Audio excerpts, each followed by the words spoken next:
اعوذ باللہ من الشیطان الرجیم بسم اللہ الرحمن الرحیم۔ عزیزان من، آج جون 1978 کی 23 تاریخ ہے اور درس قرآن کریم کا آغاز سورہ الشعراء کی آیت 123 سے ہونا چاہیے، لیکن سابقہ درس کے آخر میں نے یہ عرض کیا تھا کہ قوموں پر جو عذاب اور جس شکل میں عذاب آتا رہا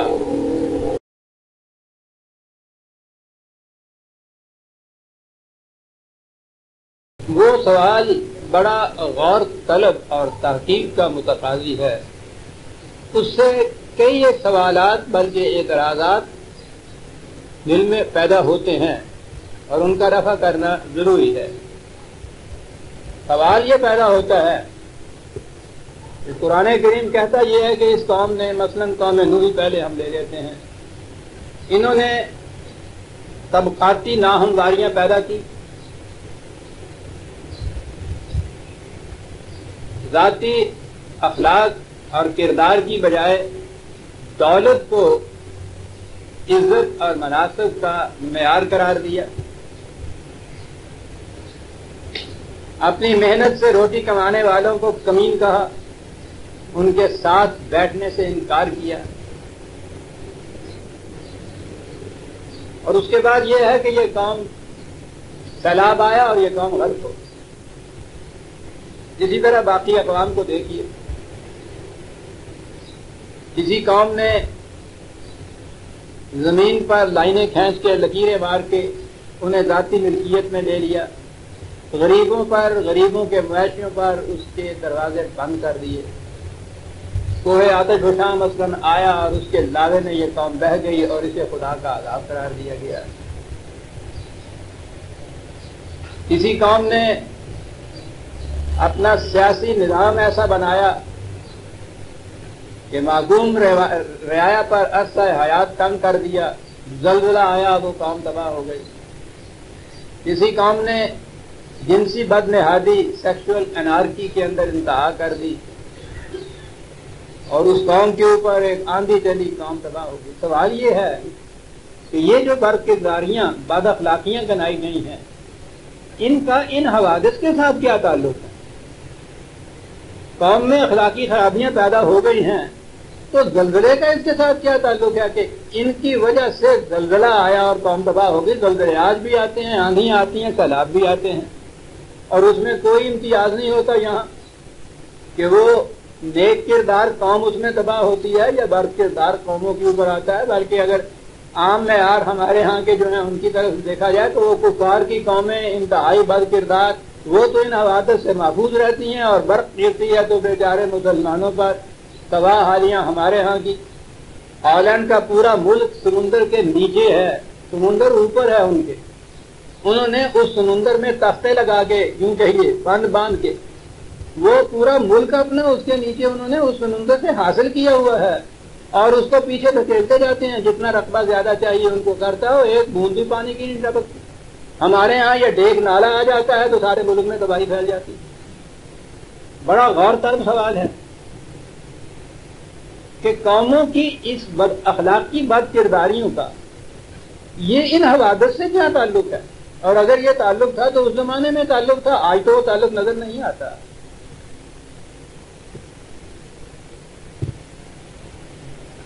بڑا اہم سوال ہے یہ۔ ان کا براہ راست تعلق ان بد کرداریوں سے نہیں ہوتا۔ تعلق کیا ہوتا ہے؟ آپ کے یہاں سیلاب آتا ہے، قریب ہر سال آتا ہے، اتنی تباہی مچاتا ہے کہ ملک اجڑ جاتا ہے، آبادیاں ویران ہو جاتی ہیں، تباہیاں آتی ہیں، ہزاروں کی تعداد میں مخلوق خدا اس میں مر جاتی ہے، یہ سب کچھ ہوتا ہے۔ اس کے بعد آپ لوگ اس کے متعلق کیا باتیں کرتے ہیں کہ جی وہ دیکھا نا، وہ پچھلے سال بند بنایا تھا، اتنے کروڑ روپیہ اس پہ صرف ہوا، وہ ایک لہر کی ٹکر جو آئی اس نے پکڑا تو نیچے دیکھا تھے وہاں جناب انجینئر صاحب نے، ان کے ٹھیکیدار نے سیمنٹ کی جگہ ریت بھر رکھی ہوئی تھی، وہاں وہ دیکھا وہ جی سگنل دینے والے جو تھے وہ عملہ جو تھا وہ عملہ وہاں موجود ہی نہیں تھا، وہ گھروں میں ملازم انہوں نے رکھ چھوڑا ہوا تھا، اس لیے یہ چیز ہو گئی تھا۔ حفاظتی تدابیر اختیار کرنے والے جو تھے وہ اپنی ذمہ داریوں میں انہوں نے کوتاہیاں برتی اور اس لیے یہ ہوا۔ یہ ساری چیزیں آپ یوں کہتے ہیں، یہ بد کرداریاں ہیں نا قوم کی، یہ بد دیانتی، رشوت ستانیاں، کام چوریاں، اس طرح کے اتنا روپیہ صرف کرنے کے باوجود اس میں کم از کم صرف کر کے زیادہ سے زیادہ خود بر کر جانا، یہ اخلاقی بد نہادیاں ہیں نا، ان کا تعلق تو اخلاقیات سے ہے نا۔ اور اگر کہیں آنے والا کوئی مورخ یہ کہے کہ اس قوم کے اندر اس قسم کی بد اخلاقیوں کی وبا عام ہو گئی ہوئی تھی اور اس کے بعد دیکھا یہ گیا کہ ہر سال سیلاب کا عذاب آتا تھا اور ان کو تباہ کر دیتا تھا، تو بات تو یہ ٹھیک ہوگی نا۔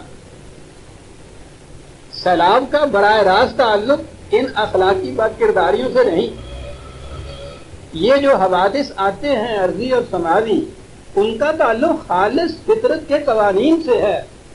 سوال یہ ہے کہ وہ قوم ان حوادث سے محفوظ رہنے کے لیے اپنے ہاں انتظام کیا کرتی، اور ان انتظامات کے محکم ہونے کے لیے قوم کے اندر وہ اخلاق جو ذمہ داریوں سے تعلق جن کا ہوتا ہے وہ جتنا زیادہ بہتر بلند اخلاق ہوں گے اتنے ہی کم حوادث میں تباہیاں آئیں گی۔ زلزلے آج بھی آئیں گے، جن قوموں کے یہاں زلزلے آتے ہیں وہ بیٹھی ہے، تدبیریں کر رہی ہے، سوچ رہی ہے، اور وہ اس قسم کے ان کے ہاں انتظامات ہو جاتے ہیں، کم از کم ان کے ہاں پھر نقصان ہوتا ہے۔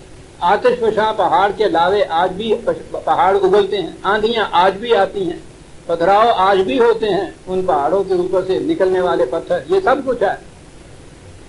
جن قوموں کی حالت وہی ہے جو ہماری حالت ہے کہ یہ سب کچھ ہوتا ہے، جن کے ذمے یہ سب کچھ ہے، پورا بلند نظام پورے ملک کا لیجیے یا وہ محکمے لیجیے یا وہ افراد لیجیے کہ جن کے ذمے ہے یہ کچھ کرنا، وہ جس قدر اس میں کوتاہیاں بددیانتیاں برتے گی اسی حد تک آپ کا نقصان ہوگا۔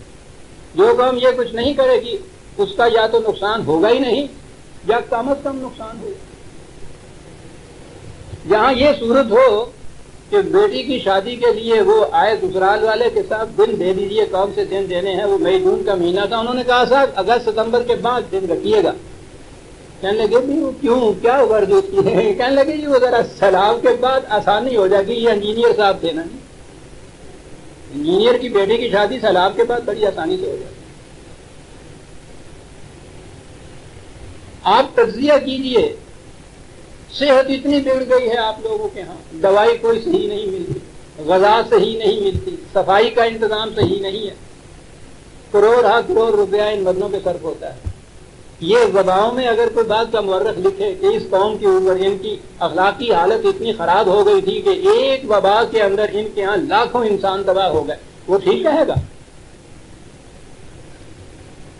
وبا جو ہے اس کا تعلق فطری قوانین سے بے شک ہے، لیکن ان کی تدابیر بھی تو قوانین فطرت کے مطابق ہو سکتی ہے۔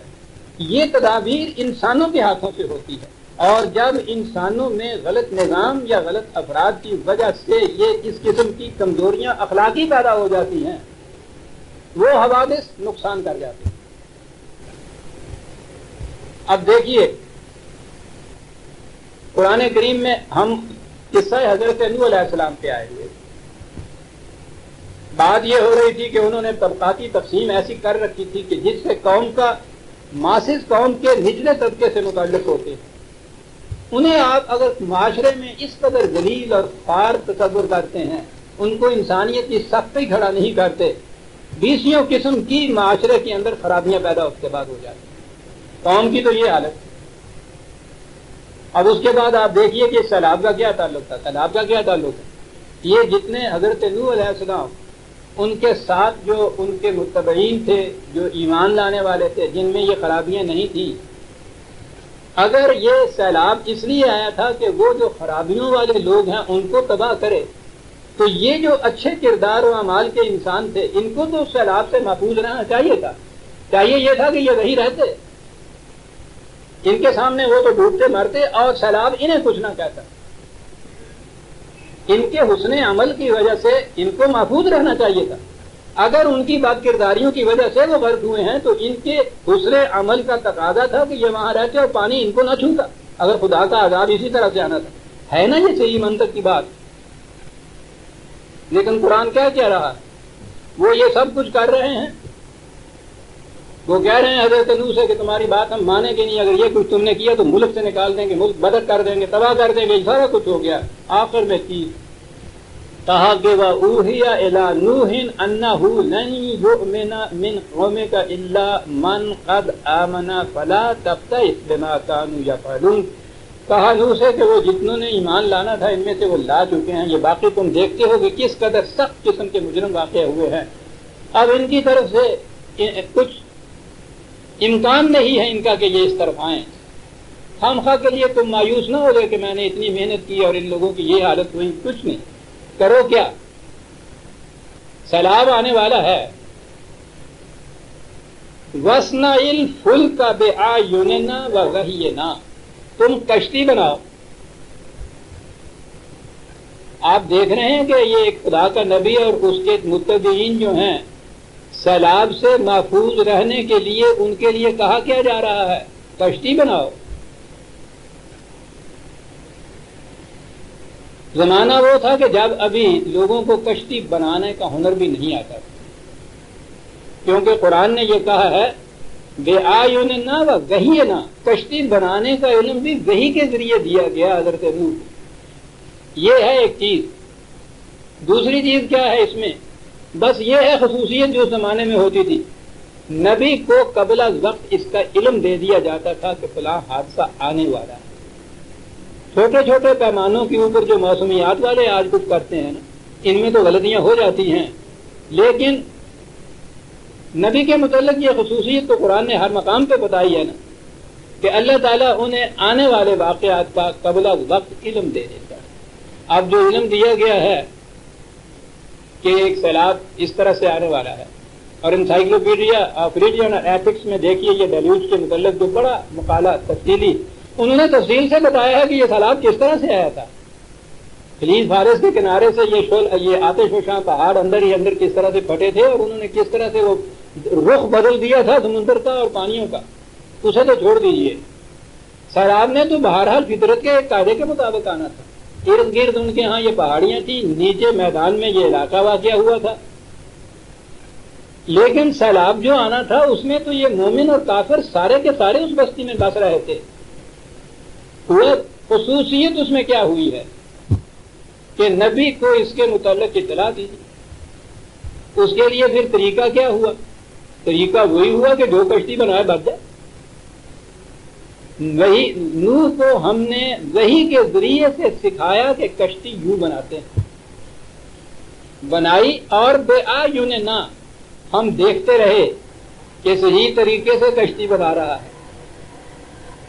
وہ دور وہ ہے، یہ ہے جی 11/36-37. معاف رکھیے بھول گیا تھا ریفرنس.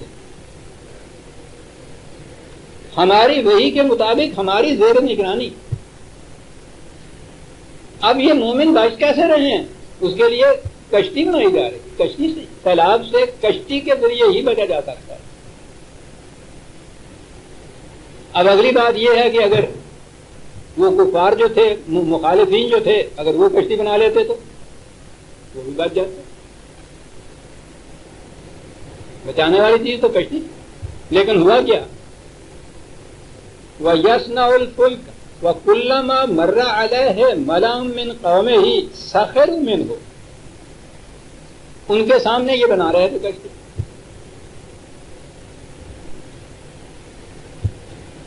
اب وہ جو جن کی دماغ دولت اور قوت کے نشے سے بدمست ہو رہے تھے وہ دیکھ رہے ہیں، قرآن کہتا ہے تمسخر کر رہے ہیں ان کو کہ کیا کر رہا ہے یہ بیٹھا ہوا.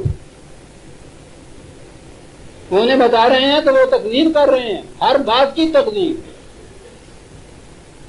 یعنی جن کو پہلے سے ذہن میں جھوٹا تصور کر لیا جائے وہ اس کی کوئی بات بھی سنجیدگی سے نہیں کوئی سنتا. قرآن کہتا ہے کہ وہ گزرتے تھے، دیکھتے تھے، بتاتے تھے انہیں تمسخر کرتے تھے. قال ان تسخروا فسوف تعلمون ان تسخروا منا فإنا نسخر منکم کما تسخرون. وہ ان سے کہتے کہ آج تم ہمارا مذاق اڑا رہے ہو، عنقریب وہ وقت آنے والا ہے، مکافات عمل کا قانون خداوندی تمہارا مذاق اڑائے گا، اور ایسا مذاق اڑائے گا کہ پتہ چل جائے گا تمہیں کہ انجام کیا ہوا کرتا ہے. یعنی وہ یہ دیکھ رہے ہیں. سیلاب آ گیا، یہ کشتی میں سوار ہو گئے.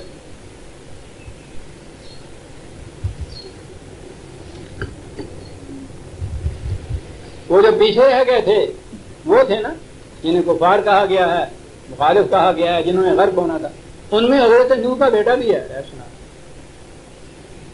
حضرت نوح نے اپنے بیٹے کو آواز دی، وَنَادَى نُوحٌ ابْنَهُ وَكَانَ فِي مَعْزِلٍ يَا بُنَيَّ ارْكَبْ مَعَنَا. بیٹا تو ایمان نہیں لایا، اسے آواز دی کہ آجا کشتی میں بیٹھ جا. تو اگر وہ ان کا بیٹا کشتی میں بیٹھ جاتا تو یہ بھی بچ جاتا نا. وہ کشتی یہ نہیں کہتی کہ وہ ایمان والوں کو بچاتی اور وہ یہ کہتی کہ نہیں صاحب یہ تو بے ایمان ہے، اس کو تو میں ڈبا دوں گی اور تمہیں بچا دوں گی. کشتی میں تو کوئی بھی بیٹھے گا.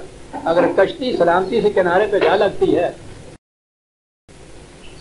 تو مومن و کافر تو ایک طرف قرآن نے تو یہ کہا ہوا قال نوح، نہیں دوسری جگہ کہا ہے کہ ہم نے نوح سے کہا قل نحمل فیہا من کل زوجین اثنین، کہ مختلف چیزیں جن کی ضرورت پڑے گی، مختلف قسم کے جانور وغیرہ بھی دو جوڑے ان کے ساتھ رکھ لو.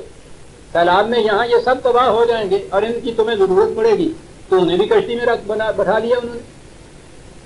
تو یہ کوئی بکریاں، کوئی بھیڑیں، کوئی مرغیاں، کوئی اس قسم کی چیزیں ہیں وہ بھی کشتی میں رکھ لی. یہ تو مومن اور کافر کا سوال نہیں ان کے معاملے میں. جو کشتی میں بیٹھ گیا بچ گیا. نوح کے بیٹے کو انہوں نے آواز دی کہ تو بھی آ جا، وہ کفار میں سے ہے. قرآن کہتا ہے مادنی، وہ ان میں سے تھا، وہ جو پیچھے رہ گئے ہوئے تھے. ان کو آواز دیتے ہیں حضرت نوح کہ آ جا. بات اس بیٹے پہ ہے. قال سآوی الی جبل یعصمنی، اس نے کہا کہ نہیں بھائی جان کوئی بات نہیں، میں اپنی حفاظت کا آپ انتظام کر لوں گا، میں اس چٹان کے اوپر بیٹھ جاؤں گا، پہاڑی کے اوپر چڑھ جاؤں گا، وہاں سیلاب نہیں آئے گا. گویا اس بیٹے نے نہ کی ہے، ورنہ اگر وہ بھی ہاں کرتا اور بیٹھ جاتا تو جہاں مرغیاں اور بلیاں جو تھی وہ بچ گئی تھی وہاں اس کا بیٹا بھی بچ جاتا ہوں. بڑی غور طلب چیز ہے یہ کہ فطرت کے قوانین کے تابع جو چیزیں حفاظتی سامان آپ تیار کریں گے، اختیار کریں گے، استعمال کریں گے، وہ فطرت مومن اور کافر میں فرق نہیں کرتی. وہ آدمی کی سطح پہ یہ چیزیں بنتی، انسان کی سطح پہ یہ چیزیں ہوتی.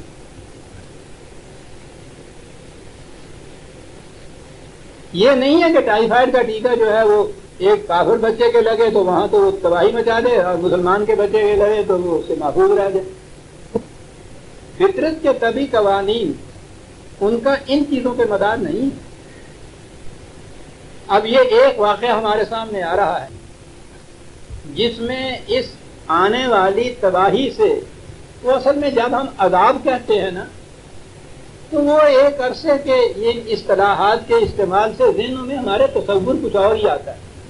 عذاب ہم کہیں گے تو تصور آئے گا کہ خدا کی طرف سے کسی ایسے طریقے سے جس کا تعلق نہ قاعدے سے ہے نہ قانون سے ہے، اور پھر ان لوگوں کے اوپر بظاہر جن کے متعلق ہم نہیں کہہ سکتے کیوں ایسا ہوا، خدا کی مشیت ہے، عذاب خدا کا آتا ہے. عذاب کی جگہ اگر تباہی آپ کہہ دیں تو بات بڑی آسانی سے سمجھ میں آ جاتی ہے.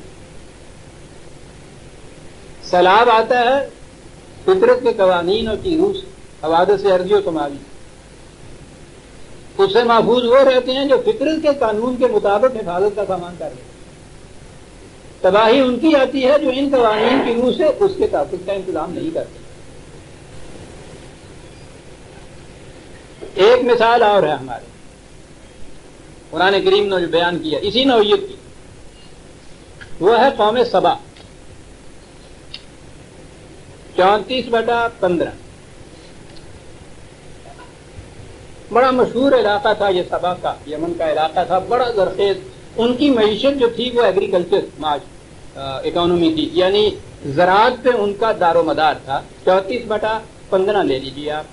لَقَدْ كَانَ لِسَبَإٍ فِي مَسْكَنِهِمْ آیَةٌ، کہتا ہے کہ یہ قوم سبا، ان کی داستان اور ان کے جو مساکن رہنے کی جگہ تھی، ان میں بھی سمجھنے والوں کے لیے حقیقت تک پہنچنے کی بہت بڑی نشانی ہے۔ کیا ہوئی بات؟ جنتان عن یمین و شمال، دائیں بائیں ان کے باغات ہی باغات تھے، بڑا سرسبز علاقہ ہے، باغات ہی باغات تھے۔ کلوا من رزق ربکم واشکروا لہ بلدۃ طیبۃ ورب غفور، کیا چیزیں جمع ہو گئی، خوشگوار رزق بافرات اور فراوانی سے یہ سب کچھ مل رہا ہے، حفاظت کا سامان بھی خدا کی طرف سے حاصل ہو گیا، ربوبیت دینے والے کی طرف سے۔ یاد رکھیے کہ یہ جب آپ کھیتیوں کو آج کل مثلاً سپرے کر کے کیڑوں مکوڑوں سے بچاتے ہیں تو اسے مغفرت کہتے ہیں عربی زبان میں۔ ایسا کرنے والا غفور کہلاتا ہے۔ اور جب رب کا لفظ ہے، کیا بات ہے قرآن کی کہ خدا کا جو نظام ربوبیت تھا جس کی روح سے اس نے پالنا ہے مغلوب کو، تو اس نے انتظام ایسا بتا رکھا ہے کہ یہ چیزیں تباہیوں سے کس طرح بچ سکتی ہیں۔ آج امپروو فارم ہے ہمارے ہاں، یہ کیڑے مارنے والی دوائیاں چھڑکتے ہیں، سپرے کرتے ہیں۔ اس سے پہلے ذرا کروڈ فارم تھا، اس صورت میں ہمارے زمیندار اس زمانے میں بھی کیا کرتے تھے، سوا چھڑکتے ہوتے تھے پودے ہوتے جاتے۔ یہ ساری چیزیں مغفرت کی ہیں، فطرت کے قوانین کی روح سے سامان حفاظت۔ تو کہا کہ یہ سب کچھ تھا، معیشت کا سامان تھا کیا وہاں؟ یہ جو آپ کے ہاں کے ڈیم بنے ہوئے ہیں نا، جنہوں بند کہتے ہیں، پہلے ایک چھوٹا تھا، وہ پشاور کے قریب تھا، پھر یہ منگلہ ڈیم بہت بڑا بنا ہے، کرویلا اس سے کہیں بڑا بنا ہوا ہے۔ تو آپ کے ہاں کی زرعی معیشت جو ہے اس کا دار و مدار ہوتا ہے آب پاشی پر۔ آب پاشی کے نظام میں یہ بند بنانا جو ہے اس کا بڑا اہم حصہ ہے۔ قرآن بتاتا ہے کہ وہ قوم جو تھی زرعی معیشت تھی اور آب پاشی کے نظام کے لیے انہوں نے اپنے ہاں ڈیم بنا رکھے، بند بنا رکھے، بڑے خوشحال تھے، کھیتیاں ان کا سونا اگلتی تھی۔ ان کو چسکا پڑ گیا دور دور تک جا کے غالباً تجارت یا لوٹ مار کے ذریعے سے دولت اکٹھی کرنے کا اشارہ دیا ہے قرآن نے، 34/19 میں ہے یہ چیز۔ فقالوا ربنا باعد بین اسفارنا، ان کے اندر یہ خواہش پیدا ہوئی کہ دور دور چلے جائیں، ملکوں میں نکل جائیں۔ دور دور جانے میں تو میں نے کہا ہے نا کہ یا تو یہی چیز ہے مثلاً تجارت کے لیے، لیکن تجارت بھی اگر صحیح نظام کے تابع کی جائے تو کوئی ایسی بری بات نہیں، لیکن اگے ہے وہ ظلموا انفسہم، انہوں نے یہ ایسا طریق اختیار کیا کہ جو ظلم پر مبنی تھا اور اپنے آپ پہ انہوں نے بڑی زیادتی کی ہے۔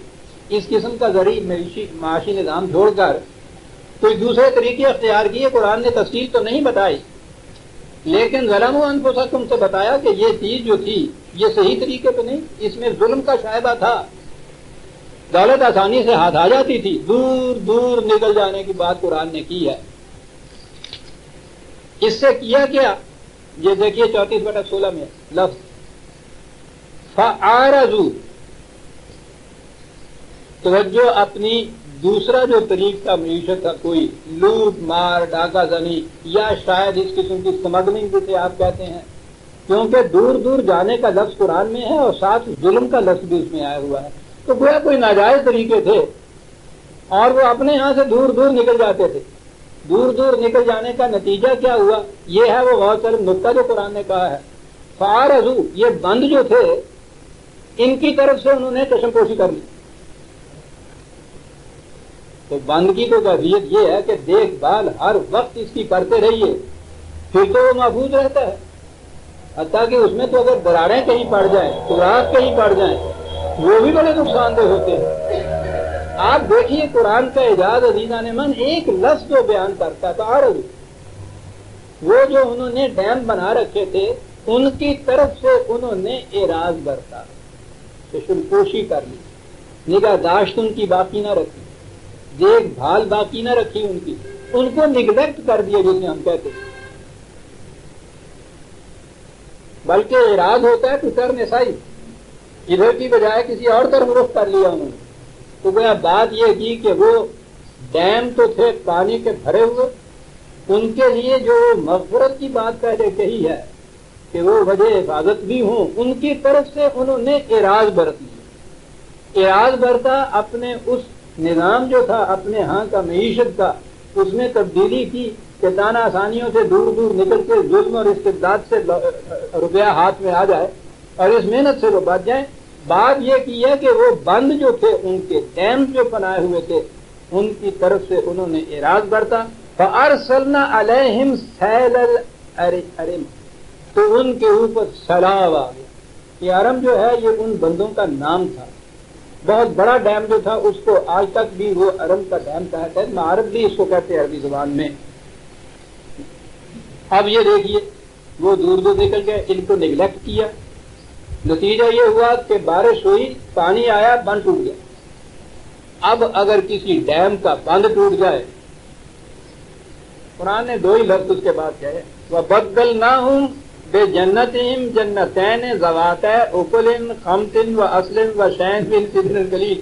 تو کہا وہ جب تباہیاں مچی ہیں وہی پانی جو وہاں خوشگوار رزق اور پھل اور طیب دیتا تھا وہ تو اس کو بہا کے لے گیا، اور اس کے بعد جا کے تم دیکھو اس زمین میں یہ جھڑ بیریاں، یہ کاہو کے پودے، سرکنڈے جسے ہم کہتے ہیں، بیکار قسم کی جھاڑیاں، کہا یہ اس زمینوں میں اب یہ اگنے شروع ہو گئے. اور یہ ہے جسے کہا خدا کا عذاب.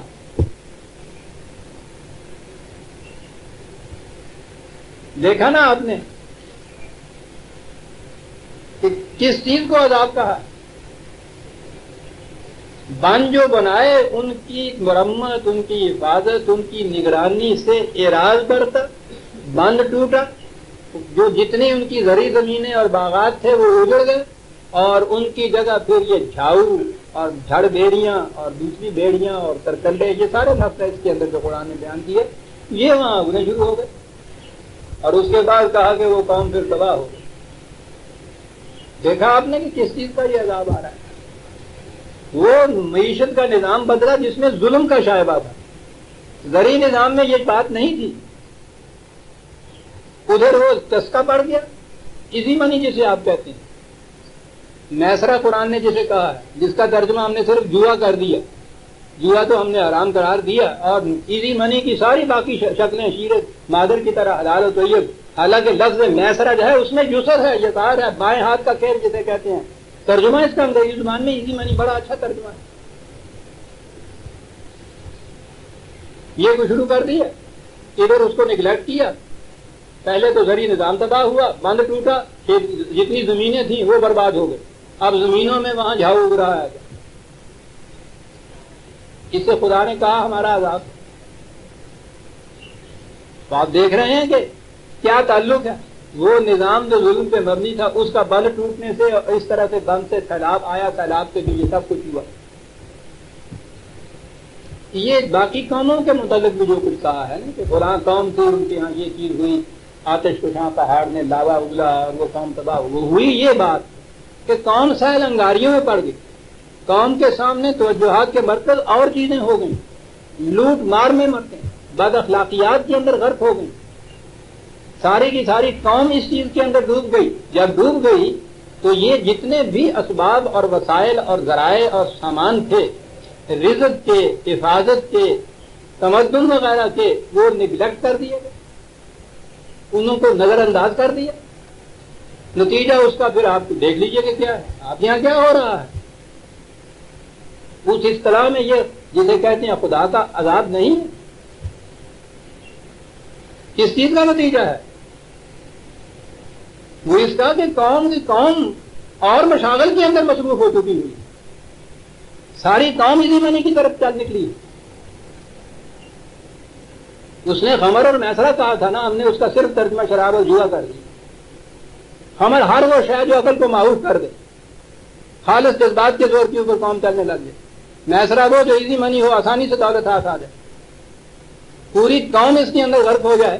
تو وہ جو محنت اور مشقت اور تدبیر اور حسن شعور اور تدبر سے نئی نئی چیزیں ایجاد کرنا، ایجاد شدہ چیزیں جو ہے ان کی حفاظت کرنا، دیکھ بھال کرنا، محنت کرنا، ان چیزوں سے قوموں کی ترقی ہوتی ہے. ان کو نگلیکٹ کیا، معاشرہ اس طرح سے ان چیزوں کے اندر آ پڑا، خدا کا عذاب تو آئی. یہ پہلی قوموں کے متعلق قرآن نے بتایا ہے کہ وہ اس قسم کے جو حوادث آتے تھے ان کی نظر ہوتے تھے، اس لیے کہ اس زمانے میں ابھی ان ارضی اور سماوی حوادث سے بچنے کے انتظامات انسان نے اتنے زیادہ نہیں ایجاد کیے تھے یا تحقیق کیے، ڈسکور نہیں ابھی کیے تھے یا ایجاد نہیں کیے تھے. اس لیے چھوٹے سے چھوٹا حادثہ بھی تباہی کا موضوع بن جاتا ہے. جہاں جہاں بھی یہ تباہیاں آئی ہیں قرآن نے کہا یہی ہے. نبی کے متعلق بات اتنی سی کی ہے کہ اسے قبل از وقت اس کے متعلق اطلاع دے دی جاتی تھی. یہاں تو وہ کشتی میں سوار ہو گئے ہیں، ان میں وہ نکل ہی جاتے تھے وہاں سے. اس کے بعد ہمارے سامنے دور آتا ہے حضور نبی اکرم صلی اللہ علیہ وسلم. یہ ختم نبوت جو ہے یہ اپنے اندر بڑے اہم حقائق رکھتی ہے. یہی نہیں کہ خدا کی طرف سے وحی آنے کا سلسلہ ختم ہو گیا، بلکہ اقبال کے الفاظ میں نبی اکرم صلی اللہ علیہ وسلم کا ظہور قدسی زمانہ قدیم اور زمانہ جدید کے درمیان حد فاصل ہے. بہت اچھے الفاظ ہے، واقعی حد فاصل. قدیم زمانے کے یہ تمام جتنے بھی مسالک اور روشیں اور سنت اللہ جیسے قرآن کہتا ہے، اس دور میں آ کے اس نے شکلیں اور اختیار کر لی. اب دیکھیے کہ یہ عذاب جسے ہم کہتے ہیں لفظ وہی ہے قرآن کا جو پہلے سیلاب اور آتش فشاں پہاڑ اور جھکڑ اور ان چیزوں کی شکل میں آتا تھا. اس دور میں ان چیزوں سے حفاظت کے سامان انسانوں نے دریافت بھی کیے، ایجاد بھی کیے، وضع بھی کیے، اور دور یہ آ گیا جس میں یہ کچھ کر سکتا ہے انسان اور کرتا جا رہا ہے. اس دور میں تباہی کس طرح سے آتی ہے؟ کہا کہ اب تباہیاں انسانوں کی تباہیاں انسانوں کے ہاتھوں سے آیا کریں. کیا بات ہے! حوادث ارضی سماوی کا مقابلہ یا اس سے حفاظت تو اس دور میں آسان ہوگی. اب انسانوں کی تباہیاں انسانوں کے ہاتھوں آئیں گی. آپ دیکھ رہے ہیں کہ کس طرح سے ایک نیا دور شروع ہو جاتا ہے. نبی اکرم صلی اللہ علیہ وسلم کا خود اپنا دور آ گیا. چند اشارات تک میں اکتفا کروں گا. حضور کے زمانے میں 13 سال تک تو مکے کی زندگی جس میں ان مخالفین نے اس قدر اذیت دی، تکالیف پہنچائی، مخالفتیں کی. اس کے بعد مدنی زندگی شروع ہو جاتی ہے. وہاں بھی انہوں نے پیچھا نہیں چھوڑا. تو اگر پہلی قوموں میں سے کبھی کوئی ایسی صورت واقع ہوتی تو اسی طرح سے زلزلہ آ جاتا، مکہ تباہ کر دیتے وہ. یہ سارے قریش جو تھے، کہیں آتش جہاں پہاڑی پھوٹ پڑتا، آندھی آ جاتی. جو پہلے ہوا تھا وہ کچھ ہونا چاہیے تھا. قرآن کہتا ہے کہ نہیں، اب اس طرح سے نہیں ہوگا. اب انسانوں کا مقابلہ انسانوں سے ہوگا. 9/14 ایک ریفرنس نکالی.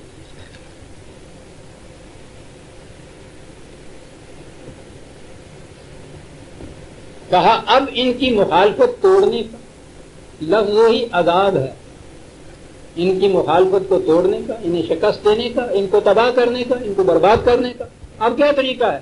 قاتلوہم، یہ جنگ کرنے کے لیے آئے ہیں تمہارے خلاف. اٹھو میدان جنگ میں جاؤ، جنگ کرو ان کے ساتھ. اب آتش یہاں پہاڑ نہیں آ رہا، اب کوئی زلزلہ نہیں آ رہا، اب کوئی سیلاب نہیں آ رہا. قاتلوہم، اور الفاظ ہیں یعذبہم اللہ بایدیکم، اب خدا تمہارے ہاتھوں سے ان پر عذاب لائے گا.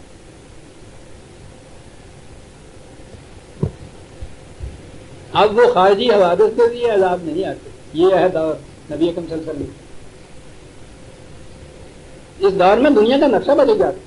یعذبہم اللہ یعنی وہ لفظ وہی ہے، عذاب خدا دے گا ان کو. عذاب کا بھی لفظ وہی ہے. کیا ہوگا؟ بِأَيْدِيكُمْ، عذاب ہوگا کیا؟ جنگوں میں ساری کی ساری قوم تو مرنے جایا کرتی. میدان جنگ کے سپاہی کچھ ہوتے ہیں نا، اور وہ بھی جس مقام کے اوپر ہتھیار رکھ دے صلح کے لیے ہاتھ بڑھائیں، باقی بچ جاتے ہیں. ہوتا کیا ہے؟ شکست سے یخزہم ذلت اور خارج کی زندگی بسر کریں. یہ ہے اب عذاب خدا کا. وہ تو اچھا تھا کہ ایک ہی دفعہ جھٹکا آیا زلزلے کا, سب ختم ہو گئے, عذاب بھی ایک ثانیے میں ختم ہوگا. یہ سسک کے مرنا غم ہجر میں بھلا ہے. زندہ رہے یخزہم اور ذلت اور خارج کی زندگی بسر کرے. کہا یہ ہے خدا کا عذاب. اور وہ خدا اب یہ آسمان سے نہیں بھیجے گا کوئی عذاب لانے والے, تمہارے ہاتھوں سے یہ عذاب آئے. یاد رکھیے یہ جتنی جنگیں نبی اکرم صلی اللہ علیہ وسلم کے ساتھ ان مخالفین کی ہوئی اور ادھر سے انہوں نے کی, کسی جنگ میں کوئی بھی ما فوق الفطرت عنصر کوئی نہیں آیا, سپر نیچرل کوئی بات نہیں ہوئی, قطعاً نہیں ہوئی.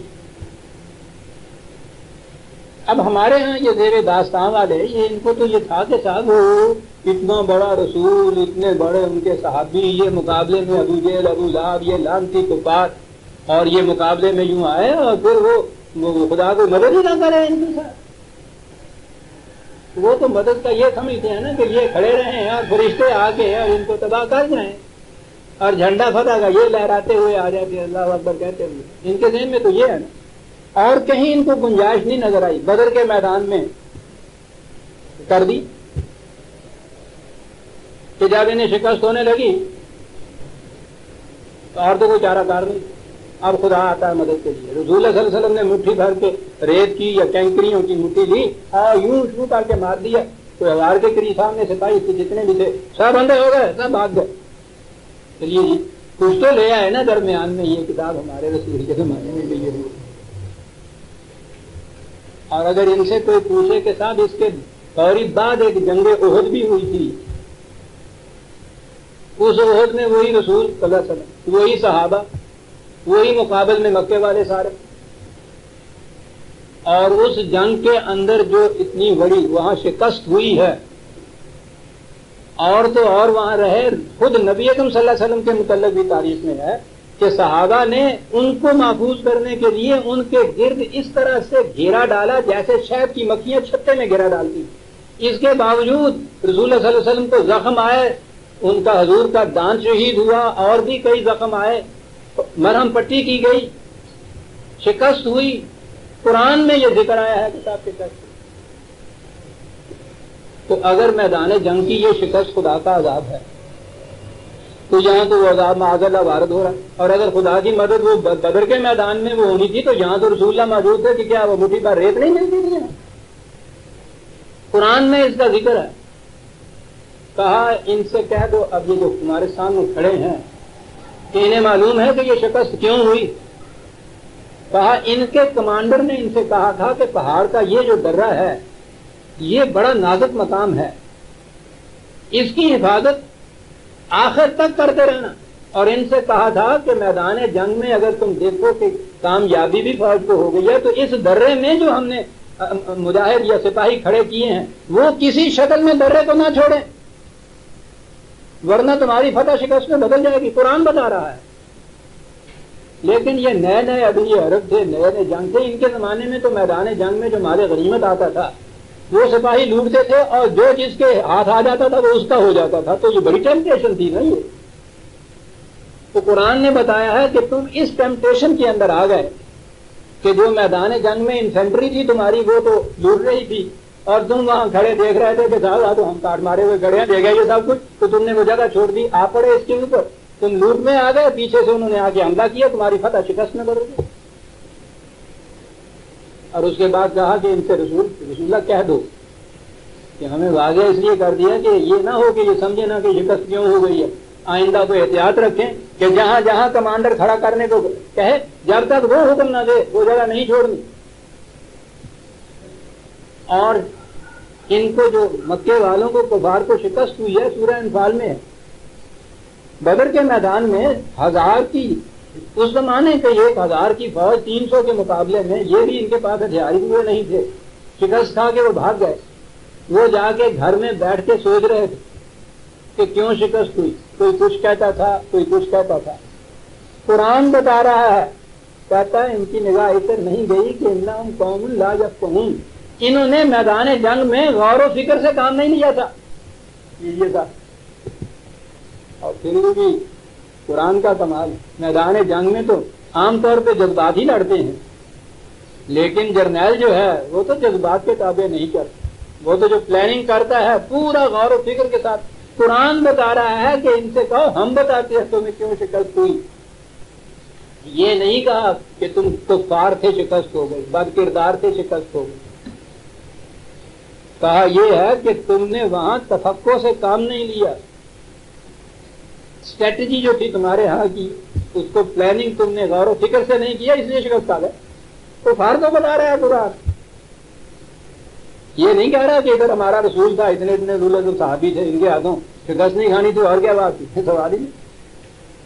تم نے تفقع سے کام نہیں لیا، تمہیں شکست ہو گئی۔ احد کے میدان میں انہوں نے تفقع سے کام نہیں لیا، جذبات میں الٹ وہ مال غنیمت کے اوپر اس لیے شکست کھا گئے، اور اسی لیے اس کے بعد فوراً ہی یہ نظام ہی بدل دیا لڑائی کا۔ میدان جنگ میں آنے والی جو مال جو تھا اس کو مال غنیمت کہا ہی نہیں، اس کے بعد اسے کہا کہ کوئی سپاہی اس کو ٹچ نہیں کرے، وہ تمام کا تمام مرکز میں جمع ہوگا اور مرکز ہر ایک کی ضروریات کے مطابق تقسیم کرے گا۔ یہ جو شکست کا کی بنیادی وجہ تھی اس زمانے کی، اسی میں اصلاح کر دی قرآن، کوئی معجزہ یہاں نہیں ہے۔ پتہ نہیں آپ کو یاد ہوگا یا نہیں، سن 65 کی جنگ میں یہاں ہمارے ہاں کہ یہ قابل رشک مجاہد اس دور کے جو کچھ انہوں نے کر کے دکھایا ہے وہ تو تاریخ کے مورخ جو ہیں وہ بتائیں گے، زرعی عروج میں لکھنے والی بات، لیکن ہمارے ہاں کی افسانوں میں قوم جو تھی معجزات اور کرامات کے اوپر چلنے والی، اس زمانے میں یہ تھا نا کہ جی وہ راوی کے میدان کے اوپر انہوں نے کیا کیا، وہ ہم نے دیکھا ہے جی، وہ سفید گھوڑیوں والے سبز اماموں والے وہ آتے تھے، وہ بم مارتے تھے، ہاں جی آسمان سے آتے تھے، وہ بم مار کے بھاگ جاتے، اڑ جاتے تھے، پھر انہوں نے سب کچھ کیا جی۔ میں نے کہا ٹھیک ہے بھائی، ملا تو مجاہد کو کبھی بھی کریڈٹ دینے کو تیار نہیں ہوتا نا، کیونکہ ملا کی اذاں اور مجاہد کی اذاں اور، یہ مجاہد کی اذاں کو کبھی بھی اپنے پہ فوقیت نہیں دینا چاہتا۔ یہ سازش تھی جو زمانے میں انہوں نے پھیلائی کہ ان مجاہدین نے جانے دے کہ یہ کچھ ہماری حفاظت نہیں کی، وہ تو اوپر سے فرشتے آئے تھے، سفید گھوڑیوں والے آئے تھے، سرخ اماموں والے آئے تھے، طلوع اسلام اٹھا کے دیکھیے میں نے کتنے سختی سے اس کی تردید کی، اور تردید پھر اس کے بعد میں نے کی سن 71 کی جنگ میں نے کہا حضرات وہی پاکستان تھا اور وہی لاہور تھا، وہی یہ مجاہد تھے۔ اس زمانے میں بھی گھوڑیاں بھی موجود تھیں، امامے بھی موجود تھے، قدم قدم کے اوپر شکست کیوں ہو گئی، کہاں گئے تھے وہ؟ اس زمانے میں ہم سے کہا جاتا تھا کہ دادا کی نگری ہے، یہاں کوئی کسی کا نقصان نہیں ہوتا۔ میں نے کہا جاؤ مصری شاہ کے پل سے جا کے پوچھو۔ میں نے عرض کیا ہے کہ قرآن بتاتا ہے کہ ان مکے والوں سے کہو کہ تم بیٹھے ہوئے سوچ رہے ہو شکست کیوں ہوئی، شکست اس لیے ہوئی تھی تمہیں۔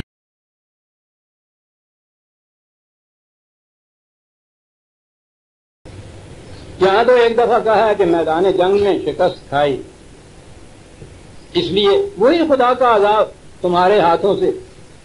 دوسری جگہ ہے کہ جنگ نہ بھی ہو، تمہیں پتا ہے کس چیز سے پھر عذاب آتا ہے، ولا تو جب کا اموالہم و اولادہم انما یرید، یہ ہے جی 9/85، انما یرید اللہ ان یعذبہم بہا فی الدنیا۔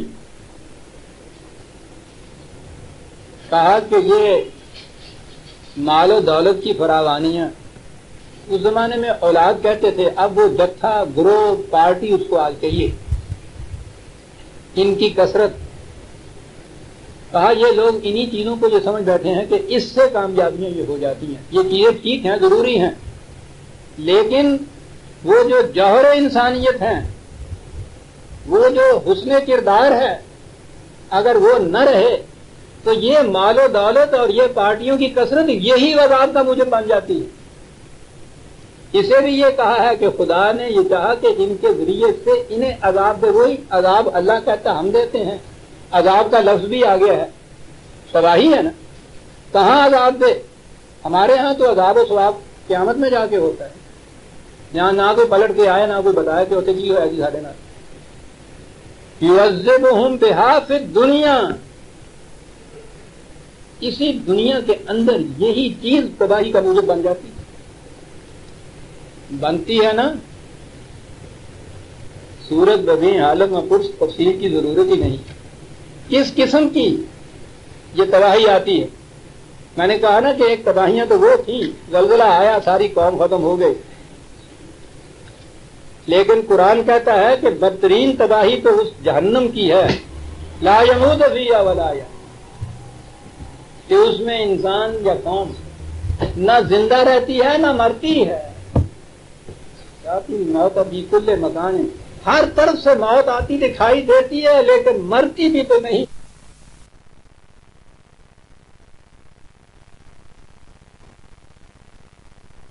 یہ عذاب جو ہے وہ ضرورت علیہم الذلۃ اینما ثقفوا 3/111 عذاب کی شکل.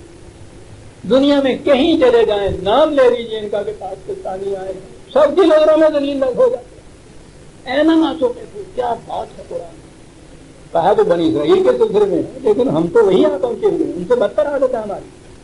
اینما ثقفوا، کہیں چلے جائیں دنیا کے کسی خطے میں چلے جائیں، وہ قومیں جو کل تک ذلیل و خوار کہلاتی قرار دا لفظ ساڈے پاس اس قدر قابل نفرت تھا، وہ قرار انہوں کا ڈر سانو ماری جان دیا. اینما ثقفوا،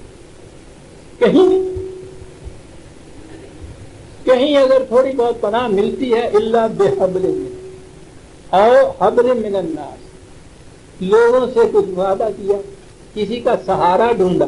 کہتے ہیں اصل سہارا تو تھا کہ خدا کا سہارا قانون خداوندی کا ڈھونڈتے پھر تو یہ چیز نہ رہتی. سہارا بھی ڈھونڈا، انسانوں کا کوئی سہارا نہیں. وہ ان کی اپنی مسلک کوشی پہ ہے، تب تک وہ سہارے باقی رکھتے ہیں. فباؤوا بغضب من اللہ، یہ ہے عذاب جو خدا کا آتا ہے. وضربت علیہم المسکنہ، مسکنہ چلتے ہوئے کاروبار رک جائیں. فیکٹریاں بند ہو گئی، کیا ہوا؟ سیمنٹ نہیں مل رہا. موٹریں نہیں بند ہو گئی، چل نہیں رہی ہیں، سڑکوں پہ کھڑے ہیں، کیا ہوا؟ پیٹرول نہیں مل رہا. یہ مسکنات آپ دیکھتے ہیں کہ ساکن ہو جانا حرکت کا اندازہ لگائیے. کتنی دفعہ گھڑی گھڑی یہ ہر متحرک شے آپ کی یہاں ساکن ہو جاتی. مسکنت، ذلت اور مسکنت، یہ عذاب ہے. دوسروں اینما ثقفوا، وہاں ذلت. کہیں بھی جائیں ذلت کی نگاہ سے دیکھے جائیں. اپنے ہاں رہیں تو ہر حرکت ان کی سکون میں بدل جائے. جان کے کھڑی ہو گئی، کھڑے ہو گئے سال کاروبار. تو یہ ہے خدا کا عذاب جس قوم کے اوپر آتا ہے. 3/111. دوسری جگہ ایک اور قوم کا قصہ بیان کیا. بہت کوشاں ہوتی ہے شریعت خداوندی کے نافذ کرنے میں، قوانین خداوندی کا نفاذ، نظام مصطفیٰ کا نفاذ. کہتا ہے تمہیں بتائیں بعض قومیں کیا کرتی ہیں. افتؤمنون ببعض الکتاب وتکفرون ببعض. نظام خداوندی، ضابطہ خداوندی میں سے کچھ ایسی چیزیں لے لیتی ہے جو بڑی آسانی سے جن پر عمل کیا جا سکتا ہے، اور وہ اس سے بہت مل جاتی ہے، عوام کی ہوتی ہے. کہا اس کے اوپر تو ایمان، اور جو اہم مقامات اس کے اندر ہیں جن میں واقعی کسی قربانی کی ضرورت پڑتی ہے، اشار کی ضرورت پڑتی ہے، محنت مشقت کی ضرورت پڑتی ہے، وہ ویسے کے ویسے یا کہیں اور سے مانگتے. قضا یہ قومیں بھی ہیں دنیا کے اندر. جب پوچھیے تو وہ کہتے ہیں بہت کوشش کر رہے ہیں ہم نظام خداوندی کے لانے کے لیے، ان کے اوپر عمل نہیں کرتے ہیں. احکام شریعت جن کو کہا جاتا ہے تؤمنون ببعض الکتاب وتکفرون ببعض.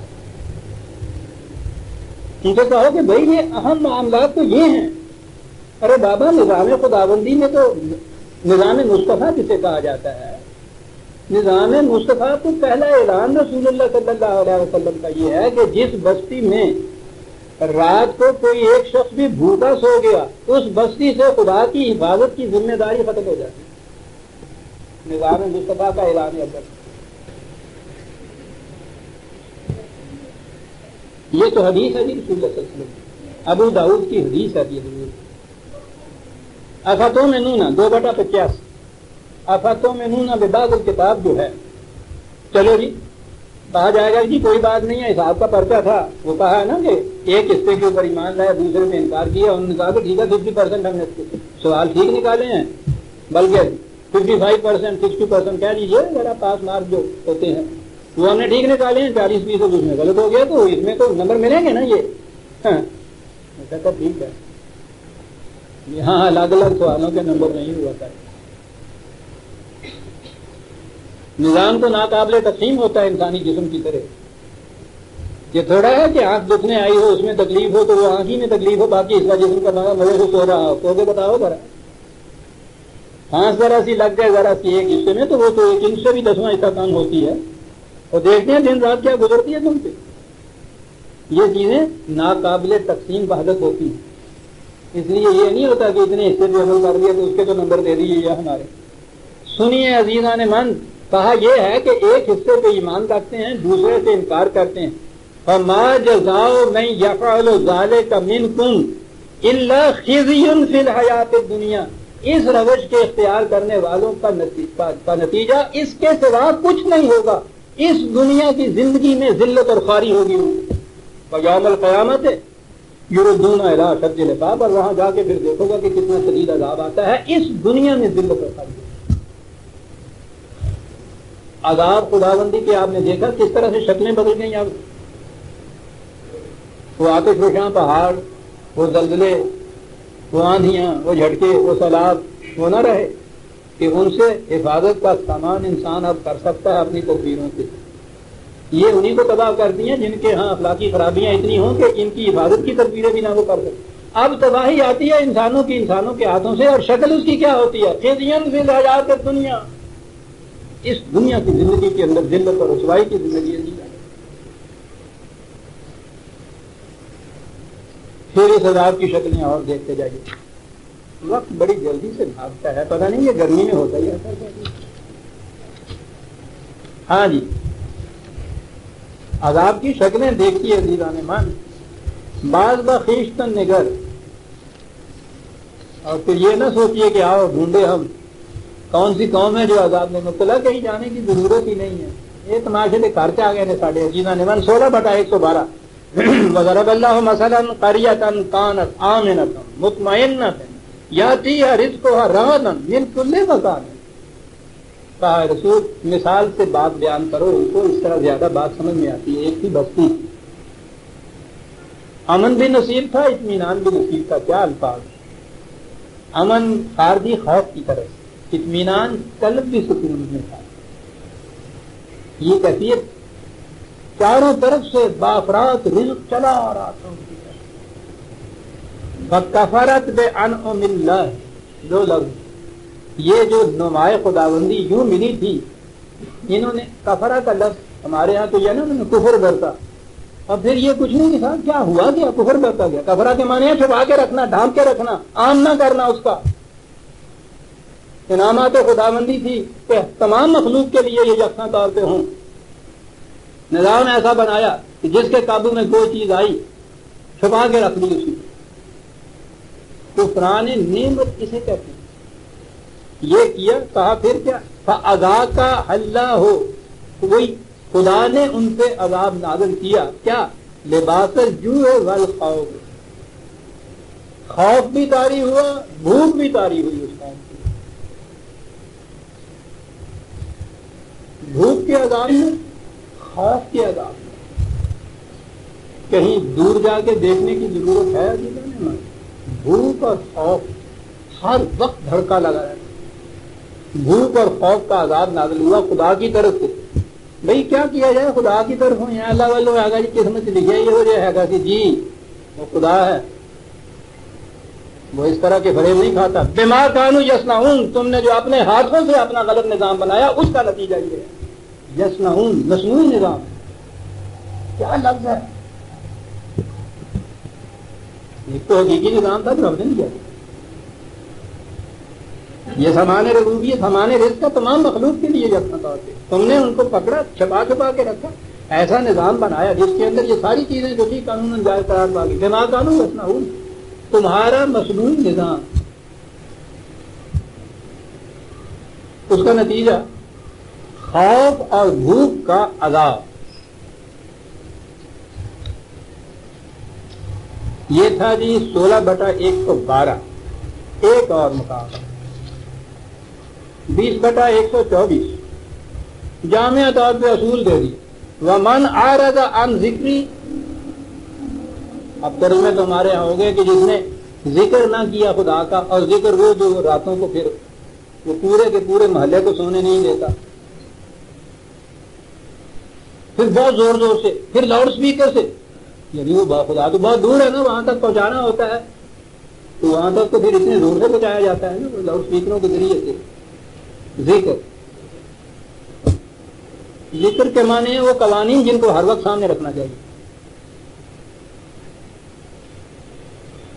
ذکر کہتے اس شے کو ہے کہ جو کبھی نگاہوں سے اوجھل نہ ہو.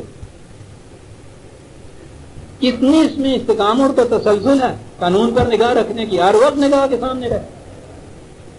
چھوٹے سے پیمانے کے اوپر جب یہ آپ موٹر میں جو سائیکل پہ جاتے ہیں تو کیپ ٹو دی لیفٹ والی بات جو ہوتی ہے نا، وہ جس طرح سے ہر وقت ذہن میں رہتی ہے، اسے ذکر کہتے ہیں. جو ہی اس ذکر سے آپ غافل ہوئے، کیوں ٹکر ہوئی یا سیٹی بجی، قانون خدا بجی. کہا کہ من اعرض عن ذکری، جس نے ہمارے قوانین کی طرف سے اس طرح اعراض برتا. اعراض ہوتا ہے ذرا سا نگاہ ادھر کر دینا یا ادھر کر دینا، وہ جو جس سے حادثہ ہو جاتا ہے، ٹکر ہو جاتی. جس نے ذرا سا بھی اس کو جو ہر وقت نگاہ رکھنی تھی جس کی طرف، ذرا سی بھی اس سے نگاہ ادھر ادھر کی، نتیجہ کیا ہوا؟ سنیے عزیزان من، عذاب. فَإِنَّ لَهُ مَعِيشَةً ضَنَكًا، اس کی روٹی تنگ ہو گئی، اس کی روزی تنگ ہو گئی. خدا کے ذکر، خدا کے قانون سے اعراض برتنے کا نتیجہ اس کی روزی تنگ ہو گئی. اب یہ ہوا کہ انہوں نے یہ جتنے بھوکے مفلس محتاج سے ان کو تھپکیاں دینی شروع کی. کہنے لگے کوئی بات نہیں، یہ دنیا جو ہے نا، یہ ہے ان لوگوں کے لیے، دولت مندوں امیروں کے لیے یہ تو لاش ہے، اس کے اوپر کتے بھونکتے ہیں. یہ تو مومن کے لیے کیا کھانا ہوتی ہے نا، تمہارے لیے آخرت کی زندگی کی خوشگواریاں دیکھو تو صحیح. کوئی بات نہیں، 4 دن یہاں بھوک سے بھی گزارا کر دیا، مر بھی گئے تو کیا ہوا، آخرت تو سمجھے گی جی. فَإِنَّ لَهُ مَعِيشَةً ضَنَكًا، اس دنیا میں تو اس کی معیشت تنگ ہو جائے گی. وَنَحْشُرُهُ يَوْمَ الْقِيَامَةِ أَعْمَىٰ، اور جس کی یہاں زندگی اس طرح گزرے گی، قیامت میں بھی اندھا ہی گزر سکے گا. یہاں کا ذلیل وہاں کا معزز نہیں بن سکتا. زندگی حصوں میں نہیں بانٹی جا سکتی، اس کے ٹکڑے نہیں کیے جا سکتے. یہ تو ایک ناقابل تقسیم وحدت ہے، یہاں سے وہاں تک کری جا رہی. زندگی جو ہے روانس رواں کا حضور، اور جتنی آگے جائے گی تین ایک ہونا جوان رواں کا حضور. یہاں عذاب رزق کی سمجھ، وہاں کا عذاب وہ بھی وماخر یوم القیامت آمد. میں کہہ یہ رہا تھا کہ اس عذاب جو آ رہا ہے نا، اب اس میں آپ دیکھ رہے ہیں کہ وہ جو تھے پہلی قوموں کے متعلق کس سے بیان کیے، وہ سیلاب اور آتش فشاں اور زلزلے اور جھکڑ، کچھ نہیں ان کا ذکر نہیں آ رہا. انسانوں کے ہاتھوں سے انسانوں کے اوپر عذاب اور تباہیاں آ رہی ہیں، اور یہ غلط نظام کا نتیجہ بتایا جا رہا ہے. یہ تو ہوا اعراض برتنا. کہا کہ آؤ تمہیں بتائیں. یہ ریفرنس 20/124 کا. عذاب کی ایک اور شکل. کہا آہستہ آہستہ معاشرے میں یہ چیزیں ہوتی رہتی ہیں، اور پھر آؤ تمہیں بتائیں کہ پھر یہ آخر میں کیا شکل اختیار کر لیتی ہے.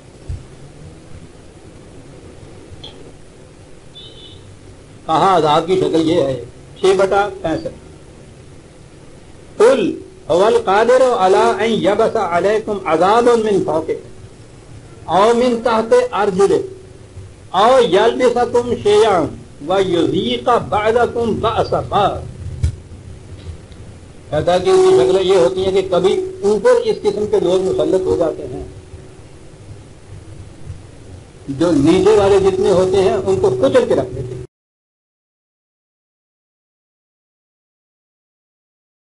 اس کے بعد پھر یہ کیفیت ہوتی ہے کہ نیچے والوں کے بھی صبر کی ایک حد ہوتی ہے. جب وہ وہاں دین دن پہ پہنچ جاتے ہیں، ناقابل برداشت ہو جائے یہ چیز، تو وہ نیچے سے کھڑے ہوتے ہیں. یہ بھی تباہی کی ایک قدم. کہا کبھی ان دونوں سے ایک اور شکل مختلف آتی.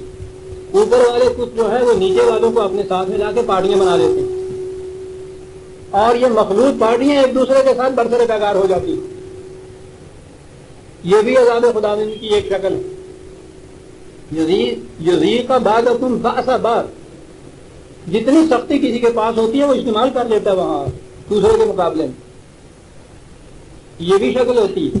کہا انظر کیف نصرف الآیات لعلہم یفقہون، دیکھو کس طرح سے ہم لوٹا لوٹا کے بار بار پھر پھر کر یہ باتیں بیان کرتے ہیں کہ کسی طرح سے بھی یہ تفکر سے کام لیں، غور و فکر سے کام لیں کہ ہم کس مقام کے اوپر کھڑے. آپ نے دیکھا بھی تھا نا خدا کے عذاب کی شکلیں. کہا اب یہ آئے گا، اور پھر یہ تھا 6/65، اور اس کے بعد یہ کہا کہ آخر میں ایک فیصلہ کن مرحلہ آ جاتا ہے قوم کی زندگی کے اندر، اور وہ مرحلہ کیا ہوتا ہے؟ 9/39 بھی ہے. الا تنفروا يعذبكم عذابا علیما، لفظ وہی. یاد رکھو جب ضرورت آ پڑے اور مخالفت انتہا پہ آ پہنچے تو پھر اس قوم کو میدان جنگ میں آ جانا چاہیے. اگر تم نے وہاں اس سے جی چرایا اور یہ چیز تم نے نہ کہی تو عذاب آئے گا، الم انگیز آئے گا، بڑا ہی تکلیف دینے والا کرب انگیز عذاب آئے گا. کیا عذاب ہے؟ یستبدل قوما غیرکم، تمہاری جگہ کوئی دوسری قوم آتا. انتہائی شکل ہے عذاب.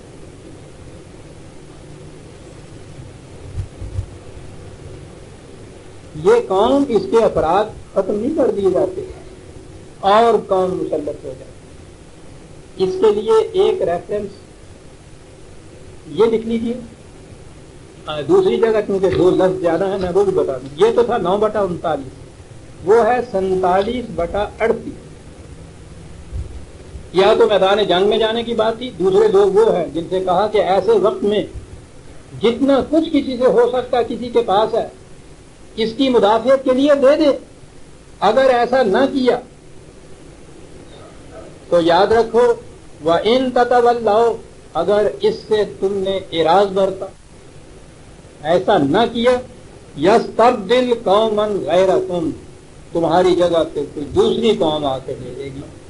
تو اب یہ کہ دوسری قوم پھر یہ کیا تمہاری جیسی قوم ہوگی؟ کہنے لگا کہا ہے اس نے کہ تمہارے جیسی ہو تو تمہاری جگہ کیسے لے سکتی ہے؟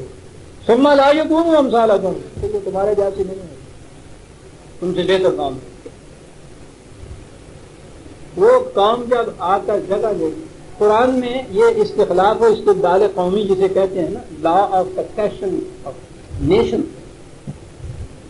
اس کے لیے بڑے ہی واضح قوانین دیے کہ قوموں کی جگہ دوسری قومیں کیسے لے لیتی ہیں. میں نے تو 2 ہی ریفرنس دیے.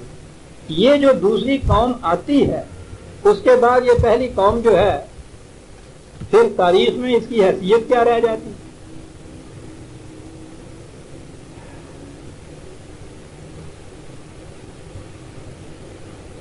34/19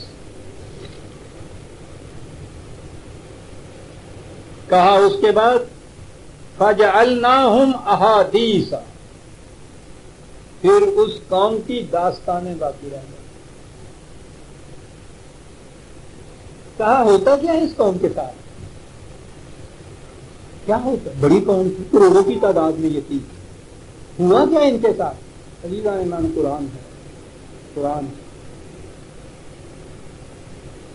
آپ کو پتا ہے کہ چٹان جو ہے کتنی محکم اور مضبوط ہوتی ہے کہ بحر ذخار کی موجیں اٹھتی ہیں، طوفانوں کی آگے ٹکراتی ہیں، اس کے بعد سر پھوڑ کے واپس چلی جاتی ہیں، وہ اپنے مقام کے اوپر محکم کھڑی ہوتی ہے. قرآن کہتا ہے کہ وہی چٹان اسی حادثے سے ٹکڑے ٹکڑے ہو جاتی ہیں.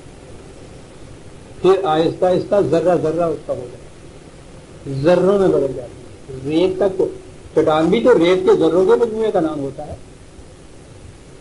اس کی وہ شکل کرسٹلائز ہوتی ہے، ارتکاز ہوتا ہے، مستحکم ہوتی ہے، وہ بنیاد مرصوص جسے قرآن کہتا ہے تمہاری قوم سیسا پلائی ہوئی دیوار کی طرح ہونی چاہیے۔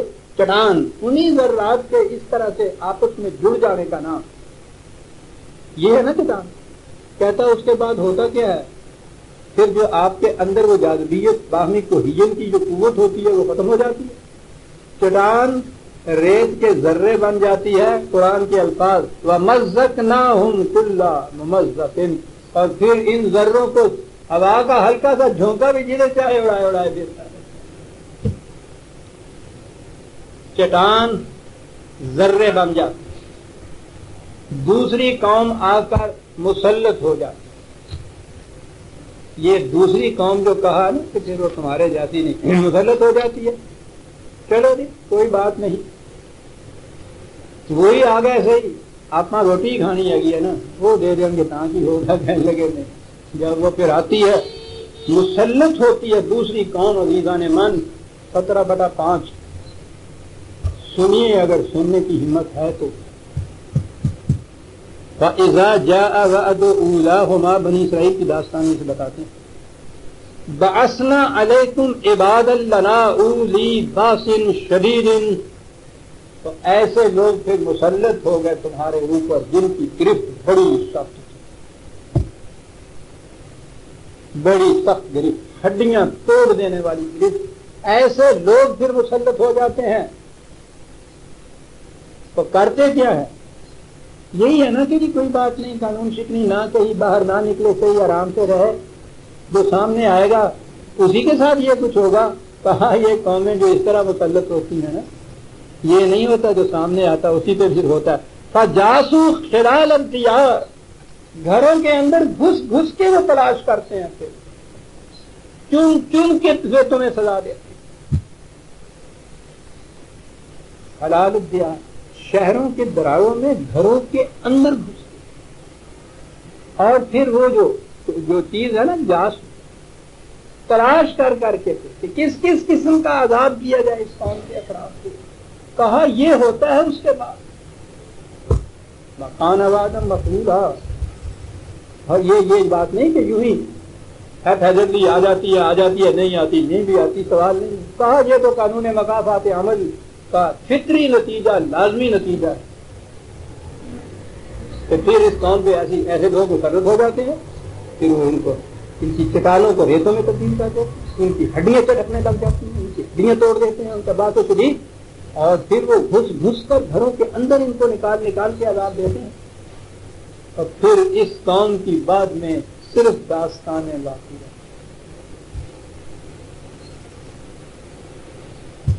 عزیزان مان، آپ نے غور کیا بات یہاں سے چلی تھی کہ اقوام سابقہ کے قصوں میں جو کہا گیا ہے کہ فلاں قوم میں اس قسم کی بد کرداری پیدا ہوئی تو اس کے اوپر کہیں سیلاب آ گیا، زلزلہ آیا، آندھی آئی، آتش فشاں پہاڑ آ گیا، اس نے اس قوم کو تباہ کیا، تو سوال یہ پیدا ہوتا تھا کہ ان خارجی حوادث اور قوم کے داخلی کردار میں باہمی ربط کیا ہے، کہ یہ ان کی بد کرداری کیا ذریعہ بن جاتی ہے ان چیزوں کے لانے کی؟ یہ نہیں بات میں نے بتایا، یہ ہے قرآن کے حوالوں سے، ان چیزوں کے لانے کی یہ ذریعہ نہیں بنتی، وہ تو فطرت کے قانون کے مطابق آتے ہیں۔ وہی جب آتے ہیں تو اس میں سے جو قوم کشتی بنا لیتی ہے تالاب سے محفوظ رہ جاتی ہے، جو ایسے وقت میں مذاق میں اڑا دیتی ہے کہ نہیں صاحب کیا ہوگا دیکھا جائے گا جب وقت آئے گا، غرق ہو جائے۔ اصول ہی یہ بتایا سارا اس نے شروع کہا ہوتا یہ ہے کہ جس قوم میں بد کرداریاں عام ہو جاتی ہیں وہ پھر اس قسم کی قومی حفاظتی تدابیر کی طرف سے اعراض برت لیتی ہے، غافل ہو جاتی ہے۔ دولت کا، پارٹیوں کی کثرت کا نشہ بدمست اتنا کر دیتا ہے، ان چیزوں کو نگلیکٹ کر دیتی ہیں، بند بناتی ہیں تو ان بندوں کی حفاظت کا سامان نہیں ہے، بستیاں بساتی ہیں تو یہ دیکھتی نہیں ہے کہ کہاں کہاں سے یہ اس قسم کے حوادث آ کے تباہ کر جائیں گے۔ وبائیں آتی ہیں تو قبل از وقت ان کے حفاظت کے ٹیکے نہیں لگاتی، لگتا ہے تو ٹیکے کی جگہ پانی ہوتا ہے، قوموں کی یہ چیزیں ہیں جن سے یہ حوادث تباہی کا موجب بنتے ہیں. اگر قوم میں اس قسم کی بد کرداریاں نہ ہوں تو وہ فطرت کے قانون کی طرف سے آئی ہوئی حوادث کا فطر کے طریقے سے ہی حفاظت کا سامان کر لیتے ہیں. یہاں مومن اور کافر کا کوئی فرق نہیں. اور اگر فرق کرنا چاہتے ہیں تو کیجیے. مومن وہ اس دائرے کے اندر میں صرف کہہ رہا ہوں، مومن وہ جو فطرت کے قوانین کے صحیح ہونے پہ ایمان لائے اور اس کے مطابق سامان حفاظت تیار کرے. کافر وہ جو ان سے انکار کرے ہماری طرف اور اس کے بعد دعا ہو جائے. دعائی دے رہے ہیں بابا شہر کے اندر وہ بچوں کو وہ کیا گل پھڑے نکل رہے ہیں یا پتہ نہیں خلاف ہو رہا ہے، بڑی فیٹل چیز ہوتی ہے، ان چیزوں سے بچو، یہ چیزیں نہیں ہونی چاہیے، یہ کچھ ہوتا ہے کرتے ہیں کوئی نہیں سن. کہنے والے جو ہے وہ صرف بیان بازی تک رہتے ہیں، عملاً وہ بھی صورت ان کی نہیں ہوتی. وہاں لگانے کے بعد ٹیکا لگانے جائیے تو میں نے کہا نا کہ ٹیکے کی جگہ پانی ہوتا ہے، وہ بھی اگر کسی کی باری آ جاتی. یہ وہ چیزیں ہیں جس سے قوم پہ تباہیاں آتی ہیں. لیکن قرآن کریم کے نزول کے بعد، ختم نبوت کے بعد اس کا نقشہ بدل گیا. اب ان چیزوں پہ نہیں رہنے دیا. اس نے یہ کہا ہے کہ یہ فطرت کے قوانین ہیں، سنت اللہ ہیں، جو ان کے مطابق قوم عمل کرے گی. یہ جو دوسرا معیار آگے آتا ہے نا اخلاق اور اقدار کا، وہ آگے آئے گا. اس سے پہلے جو قوم بھی ان کے مطابق عمل کرے گی، ان قوانین کے مطابق زندگی بسر کرے گی، تدابیر کرے گی اپنے ہاں، وہ ان کے نتائج خوشگوار ہوں گے. جو ان کو نگلیکٹ کرے گی، عارض ذکری، یہ قوانین جو ہر وقت سامنے رکھنے تھے انہیں نظر انداز کرے گی، اس کا نتیجہ ذلت اور خواری ہوگی، بھوک ہوگا، خوف ہوگا. یہ عذاب کی شکلیں ہوں گی. آئے گا عذاب اس طرح.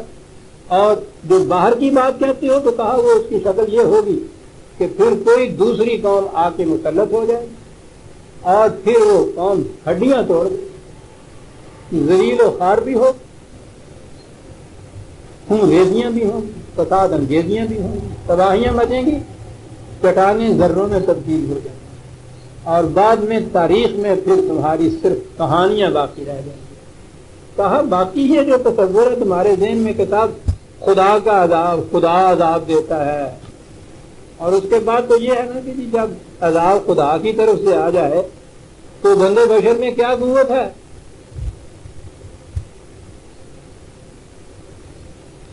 کہ اس کا مقابلہ کر سکے. مقابلہ کرنا ہی نہیں چاہیے. وہ تو پھر خدا کے خلاف چیلنج ہوا نا کہ ہاں صاحب ٹھیک ہے، لاؤ تم عذاب، ادھر آ پیارے ہنر آزمائے، تو تیر آزما ہم جگر آزمائے. تو حلمیاں تجھے کہتے ہیں. کہا یہ بات نہیں ہے جسے تم خدا کا عذاب کہتے. ہاں ہاں کیا آیت ہے، کیا آیت ہے، خدا کا عذاب کہتے. 4/147 عزیزان مان. ما یفعل اللہ بعذابکم ان شکرتم وآمنتم. اگر تم ان کے قوانین کی صداقت پر یقین رکھو، جس طریقے سے اس نے کہا ہے ان قوتوں کو استعمال کرو. اور کیا لفظ کہا، خدا نے تمہیں عذاب دے کے کیا کرنا ہے. ہمارے ہاں تو سیڈسٹک ٹینڈنسی ہے کہ دوسرے کو تکلیف پہنچا کے ہم خوش ہوتے ہیں. کیا لفظ ہے نا یا او بابا ہمیں کیا کرنا ہے تم کو عذاب دے گا. اگر تم ان قوانین کے مطابق زندگی بسر کرتے جاؤ تو آتا ہی نہیں. ہم نے تمہیں عذاب دے کے کیا کرنا ہے. ہاں دوسری جگہ ہے نا واللہ غنی ہے، ہم تو مستغنی ہے پوری کائنات سے. کیا بگڑتا ہے سورج کا اگر ساری دنیا آنکھیں بند کر کے بیٹھ جاؤ سارا دن؟ کیا بگڑتا ہے سورج کا؟ سورج تمہیں انڈا کرتا تو تم آنکھیں بند کر. اگر تم سورج کی حرارت اور روشنی سے فائدہ اٹھانے کے علم حاصل کر دو، آنکھیں کھلی رکھو تو دیکھا جائے نا. ما یفعل اللہ بعذابکم، تمہارے عذاب سے اللہ کو کیا تم عذاب ہے، وہ یوں ہی تم کو عذاب بھیج دیتا ہے. ان شکرتم وآمنتم، بلکہ وہ کان اللہ شاکر علیم. خدا تو ہر بات کا علم رکھتا ہے، شاکر ہوتا ہے جو کسی کی محنت کا بھرپور نتیجہ کسی کو دے. ہم تو وہ ہیں، ہم نے تمہیں عذاب دے کے کیا کرنا. اسی لیے کہا ہے کہ وہ اس زمانے میں ہی ظاہر الفساد فی البر والبحر بآیاتکم یا بما تکسبون ہے، کسب بما کسبت ہے. کچھ کی اوپری میں جو فساد ہی فساد برپا ہو جاتا ہے، سارا معاشرہ فساد سے بھر جاتا ہے ان چیزوں کی وجہ سے جو تم کرتے ہو. تو وہ تو یہ جو چیزیں آتی ہیں ہماری ہی جو کرتوتیں ہیں ان کا نتیجہ ہے. نتیجہ خدا کے قانون فطرت کے مطابق برآمد ہوتا ہے. خدا عذاب نہیں دیتا کسی کو. خدا کسی کو تباہ کر کے خوش نہیں ہوتا ہے. وہ تو میں نے جب کہا تھا خدا کی تو کیفیت یہ ہے, اس کی ہمدردیوں کا بات کرنے کا طریقہ ہے کہ اپنے ہی جرائم کے عوض کے اندر جہنم کی تباہی کے اندر جانے والی جو قوم ہے وہ قوم کو وہ جا رہی ہے جہنم میں, اور ادھر سے خدا کی طرف سے آواز آتی ہے یا حضرت اور میرے بندو تم نے کیا کر دیا اپنے آپ. تو ایسا خدا ہے. مجرم کو سزا مل رہی ہے. وہ جیسے اپنے الفاظ میں کہا کہ وہاں اس کے سینے میں درد ہوتا ہے, روکتا نہیں ان کو. اس سے لن تجد اللہ لسنت اللہ تبدیلا. یہ نہیں ہم کرتے کہ یہ ہمدردی کا جذبہ ہمارے دل میں بڑھتا اور اس کے بعد آگے اس کو دے دیا کہ نہیں جی مجھے ان کو سزا نہیں ملنی چاہیے. تو قانون کے مطابق نہیں. جس بچے کی سوئی چپ جاتی ہے ماں کی مامتا ہزار آنسو اس کے بھی اس کے درد کے اندر کمی نہیں کر سکتے. وہ تو فطرت کے قانون کے مطابق مرم لگے گا تو پھر درد نہیں کمی ہوگی. لیکن ماں کی مامتا جو ہے زبان پہ تو آ جاتی ہے میرے بچے ہو میرے کیا تنقید ہو گیا. یہ جو چیز آپ دیکھیے اس انداز کی بات ہے یا حسرت اللہ. اور اس کا رسول قرآن بار بار ان سے کہتا ہوں بابا ان کے پیچھے تم اپنی جان کھلا رہے ہو. تم نے اپنا فریضہ ادا کر دیا, سب کچھ سمجھا دیا, بتا دیا, دکھا دیا, سب کچھ کر دیا. اگر یہ نہیں مانتے پھینکیاں کھا رہے ہیں, خودکشی کر رہے ہیں, تم اپنی جان کو ادا کر رہے ہیں, بھلا رہے ہو اپنے آپ کو. رسول تو اس انداز کا اور خدا تو اس انداز کا کہ یا حسرت ہونے لگا. اور کہا یہ کہ ہم نے تمہیں عذاب دے گے, کیا کرنا ہے اگر تم صحیح راستے پہ رہو. عزیزان من, بڑا اہم تھا سوال. خدا کرے کہ میں صحیح طور پہ سمجھا سکا ہوں آپ کو. بڑی اہم چیز ہے یہ جو میں نے ابھی عرض کی ہے. تو آج تو ہم نے اگلی آیت نہیں لی, آئندہ سے ہم قرآن کریم کے 10 کی سورہ الشعراء 26 کی 123ویں آیتیں لیں گے. ربنا تقبل منا انک انت السمیع العلیم.